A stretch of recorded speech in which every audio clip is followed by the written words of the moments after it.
And అదే రకంగా రాష్ట్రంలో ఉన్నటువంటి ఎవరైతే ఏ తెలంగాణనైతే దోచుక తిన్నటువంటి ఐఏఎస్ ఆఫీసర్లు ఉన్నారో అదే ఐఏఎస్ ఆఫీసర్లకు పట్టం గట్టి మరి దొంగ చేతికి తాళాలు ఇచ్చి మరి ప్రభుత్వాన్ని నడిపిస్తున్నటువంటి అనుముల రేవంత్ రెడ్డి గారికి జై భవానీ మీరు చెప్పాల్సినటువంటి అవసరం ఉన్నది.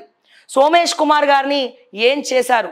జిఎస్టీ కట్టబెట్టి కొన్ని కోట్ల రూపాయల జిఎస్టీని కొన్ని కంపెనీలకు ఎగనామం పెట్టించి సోమేష్ కుమార్ అట్లాగే ధరణి అనే ఒక మానవ బాంబు లాంటి ఈ ధరణి అనే ఒక దాన్ని తీసుకొచ్చి తెలంగాణ నెత్తి మీద పెట్టి భూములు కొల్లగట్టి సవరణలు చేసుకోనియకుండా తీసుకొచ్చి చచ్చు సలహా ఇచ్చినటువంటి మాజీ చీఫ్ సెక్రటరీ సోమేష్ కుమార్ మీద చర్యలు ఎక్కడ తీసుకున్నారు? శివ బాలకృష్ణ లాంటి ఇంట్లో ఒక మీడియేటర్ వహించినటువంటి మీడియేటర్గా ఉన్నటువంటి శివబాలకృష్ణ ఇంట్లోనే అన్ని కిలోల బంగారం అన్ని పత్రాలు దొరికినప్పుడు మరి సోమేష్ కుమార్ ఇంట్లో, రజత్ కుమార్ ఇంట్లో, స్మితా సబర్వాల్ ఇంట్లో, నవీన్ మిట్టల్ ఇంట్లో, అమయ్ కుమార్ ఇంట్లో, అరవింద్ కుమార్ ఇంట్లో, జయేష్ రంజన్ ఇంట్లో, సింగరేణి శ్రీధర్ ఇంట్లో, శరత్ ఇంట్లో, ఇంకా చాలామంది రావులు ఉన్నారు, కొంతమంది వెలమాస్కి సంబంధించినటువంటి ఆఫీసర్లు ఉన్నారు, ప్రభాకర్ రావు ఇంట్లో. వీళ్ళందరి ఇంట్లో ఎన్నెన్ని సొమ్ములు దొరుకుండాలి.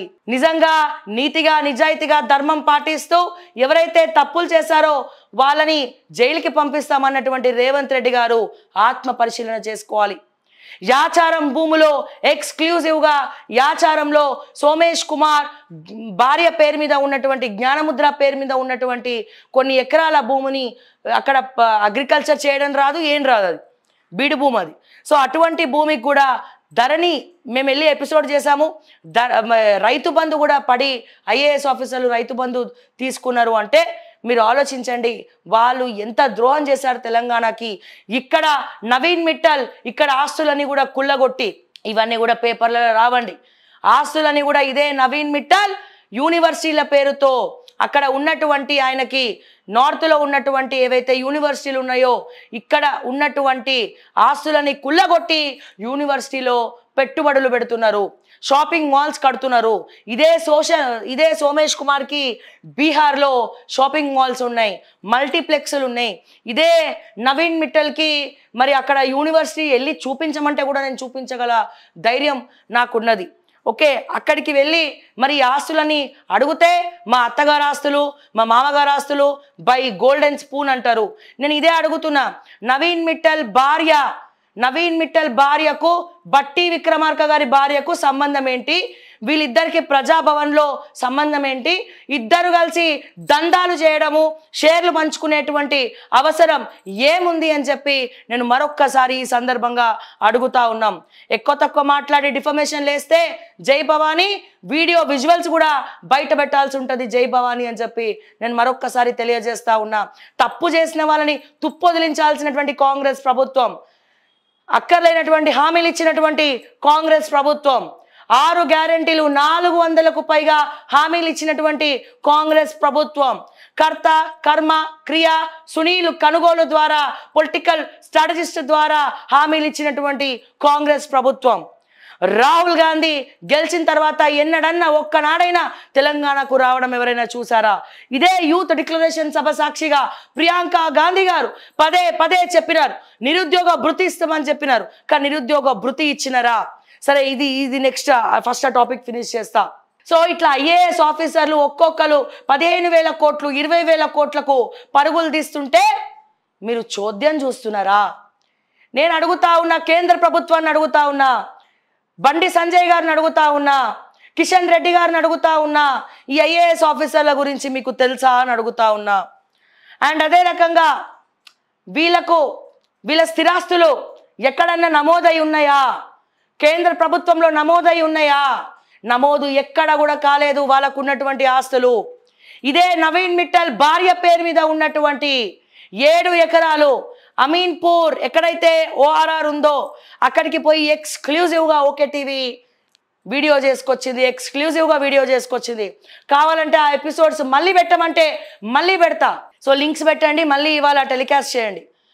మళ్ళీ పెడతా. ప్రభుత్వం మర్చిపోతే మళ్ళీ మళ్ళీ గుర్తు చేస్తా. మరి ఎక్కడికి వెళ్ళి వస్తున్నాయి వీళ్ళకి పైసలు? ఎక్కడికి వెళ్ళి వస్తున్నాయి వీళ్ళకి పైసలు? తెలంగాణ ప్రజలారా, భవానులారా, ఆలోచించండి, ఆలోచించి అడిగేయండి. నిజంగా నీతిమంతులే అయితే, నిజంగా నిజాయితీ మంతులే అయితే మరి ఎవరైతే తప్పు చేశారో ఆ తప్పుని ఎందుకు తుంచట్లేదు? ఏ ధరణి ద్వారా అడ్డుపెట్టుకొని, ఏ జీవోని అడ్డుపెట్టుకొని అక్రమంగా ఇల్లీగల్ భూములను తంబు వేసి లీగలైజ్ చేసినటువంటి నవీన్ మిట్టల్ మీద చర్యలు ఎక్కడ? దొంగ చేతికి తాళాలు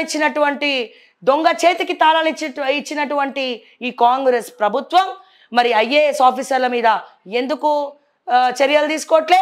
కేంద్ర ప్రభుత్వం కూడా ఎందుకు వదిలేస్తుంది? మీకు తెలియదా? కేంద్రంలో వీళ్ళ ఆస్తులు ఎన్ని ఉన్నాయో మీకు తెలియవా?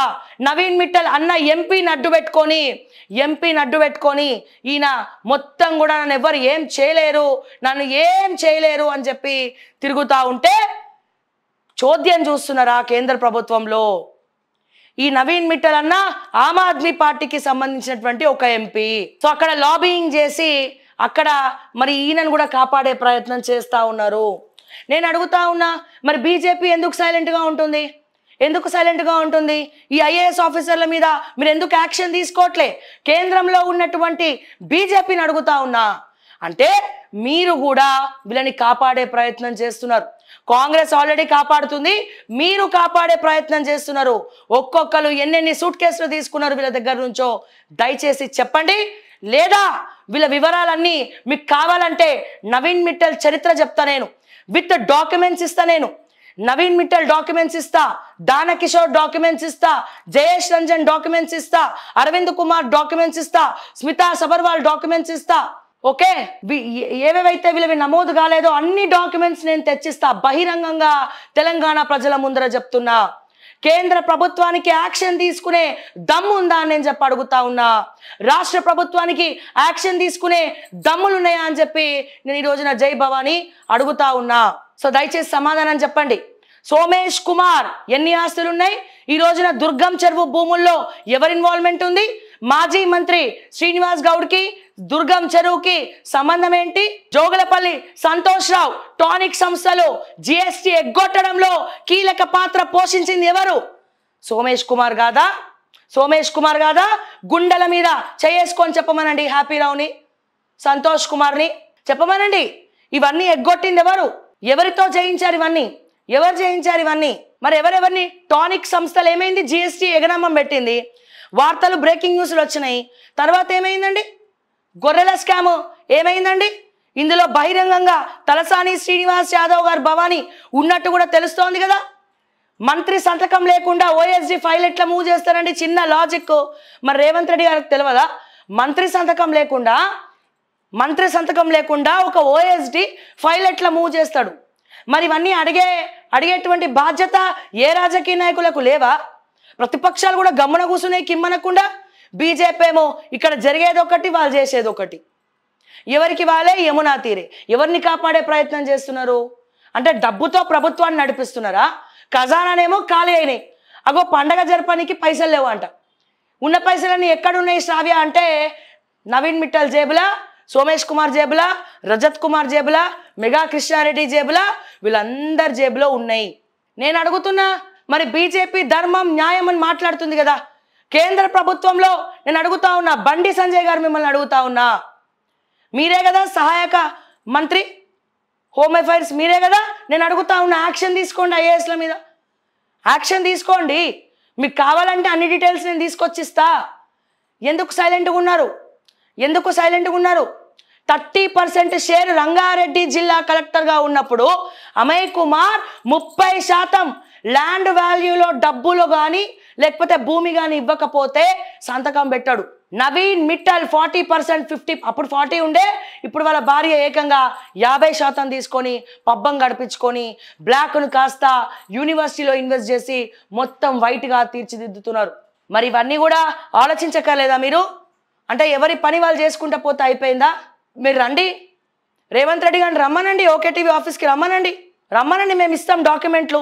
నీ ఏ దొంగ చేతికి తాళాలు ఇచ్చినామో, ఎవరెవరు పడుతున్నామో చెప్తాం మేము. మీకు తెలియదా?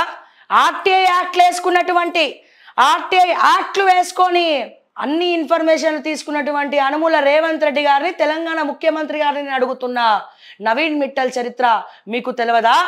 సోమేష్ కుమార్ చరిత్ర మీకు తెలియదా? దానకిషోర్ చరిత్ర మీకు తెలియదా? జయేష్ రంజన్ చరిత్ర మీకు తెలియదా? అరవింద్ కుమార్ చరిత్ర మీకు తెలియదా? స్మితా సబర్వాల్ చరిత్ర మీకు తెలియదా? అమయ్ కుమార్ చరిత్ర మీకు తెలియదా? చరిత్ర మీకు తెలియదా? సింగరేణిలో ఏం జరుగుతుంది, వెనక పొంటి ఎవడు అమ్ముకుంటున్నాడు, అమ్ముకొని సొమ్ము చేసుకుంటున్నారో ఈ విషయాలన్నీ కూడా మీకు తెలియవా రేవంత్ రెడ్డి గారు అని చెప్పి నేను అడుగుతా ఉన్నా. ఇదే యాక్ట్లు వేసుకొని పిసిసి అధ్యక్షులుగా ఉన్నప్పుడు వెనక పొంటి కొన్ని డబ్బులు తీసుకున్నారు, సెటిల్స్ చేసుకున్నారు. మళ్ళీ తర్వాత అన్ని ఇన్ఫర్మేషన్లు కూడా ఇదే ప్రెస్ మీట్లో ఇదే కేటీఆర్ను ఉద్దేశించి రకుల్ గురించి మాట్లాడింది మీరే, మొదలు పెట్టింది మీరే, ప్రెస్ మీట్లో మాట్లాడింది మీరే, అన్నీ మీరే చేసి ఇప్పుడు ఏం తెలియనట్టు శుద్ధ పూసలా జై భవానీ మీరు ముఖ్యమంత్రిగా వ్యవహరిస్తున్నారంటే మీకు ఎంత ఫండింగ్ ముట్ట చెప్పినారు అని నేను అడుగుతున్నా డైరెక్ట్గా. దయచేసి ప్రజలారా, ఎవరిని మోసం చేస్తున్నారు, ఎవరు నీతిమంతులు కాదో తెలుసుకొని వ్యవహరించండి. నిజంగా ఈ ప్రభుత్వం వచ్చిన తర్వాత వీళ్ళందరినీ జైలుకి పంపించుంటే, అట్లీస్ట్ వీళ్ళ మీద రైడ్స్ జరుగుంటే రేవంత్ రెడ్డి గారి మీద కొద్దో గొప్ప నమ్మకం ఉండేది. ఎప్పుడైతే వీళ్ళని గాదికి వదిలేసి నెత్తి మీద పెట్టుకొని కూర్చున్నాడో రేవంత్ రెడ్డి గారి తరిక ఏందో ఇక్కడితో అర్థమైపోయింది ప్రజలారా అని చెప్పి నేను మరొక్కసారి ఈ సందర్భంగా తెలియజేస్తా ఉన్నా.